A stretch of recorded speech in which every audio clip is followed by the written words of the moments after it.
Good afternoon, beautiful Oxford. I wanted to start with a very tough question today. Who wants to be successful in life and career? I guess the answer is not that difficult. And if your answer is yes, good. The next few minutes are for you, because we will be discussing emotional intelligence in leadership. Or if I can put it in a better way, the most underrated quality of a leader, or even in life, emotional intelligence. Recently, I came across an interview of Jensen Huang. I'm sure most of you know about Jensen. He is the CEO and founder of NVIDIA, which is perhaps the largest company in AI building hardware and software for AI.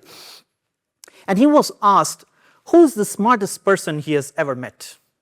And I was surprised to hear he said, none. Because most of the smart things now can be done by AI. Up until recently, people building softwares, making softwares, were considered to be the smartest people.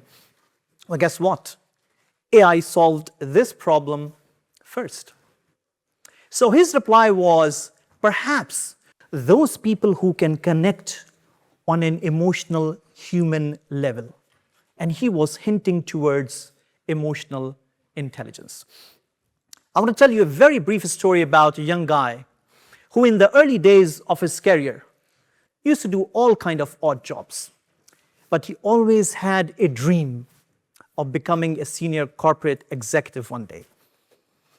And at one point of time, he discovered the science, the art, I would like to call the magic of emotional intelligence. I would like you to remember about him, and I'm going to introduce him towards the end of the presentation.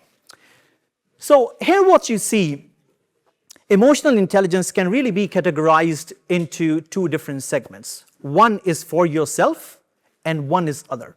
And there are three components to it. You recognize, understand, and manage your emotions.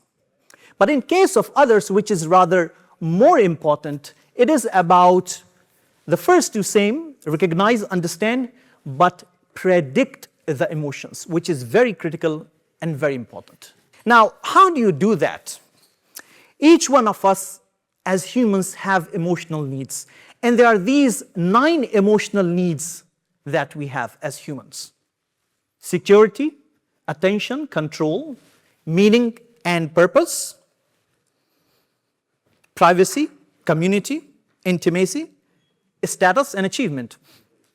Take a moment and think which one of these needs you are lacking or you are craving for. It could be one, it could be a combination of 2, and it could be just multiple. And that's how you know which trait you are lacking. What is it that you are exactly craving for? And this is how you would know the parameters of your emotional intelligence. Then the natural next question would rise is that how do you then develop the emotional intelligence? Well, you have to practice self-awareness. Very, very important, very critical. You have to know from these 9 traits, what is it that you're craving for? What is it that you are lacking? That is the first step, which is self-awareness. Then second, you have to manage the emotions effectively. I'll give you a quick tip. Every week or every month, think of 1 or 2 different scenarios or events that happen in your life, personal, professional, in the company, at home, and how you reacted versus how you could have reacted, and note it down on either a weekly basis or monthly basis. And that's how you manage it and you understand, of course. The third one, listen to others' perspective. Very, very, very important. The fourth, enhance your social skills. Very, very critical. So there are basically 3 hallmarks for emotional intelligence. Like it's mentioned there, as AI, which is the artificial intelligence, gets better at producing output, the human advantage shifts from what you produce to how you think, relate, and decide. This is what I was telling you in the beginning in the case of Jensen Huang. As far as the products are concerned, there are system, equipment, and machineries who can create it. But how you relate on a human level is the key.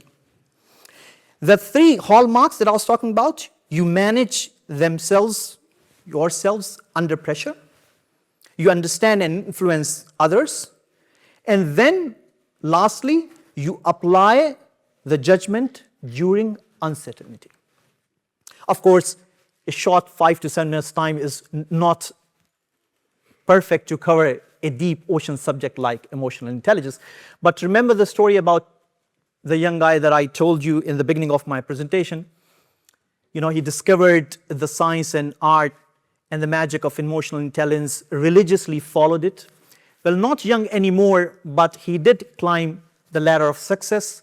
And today, the CEO of one of the most leading hospitality companies in Middle East happens to be myself. Thank you very much.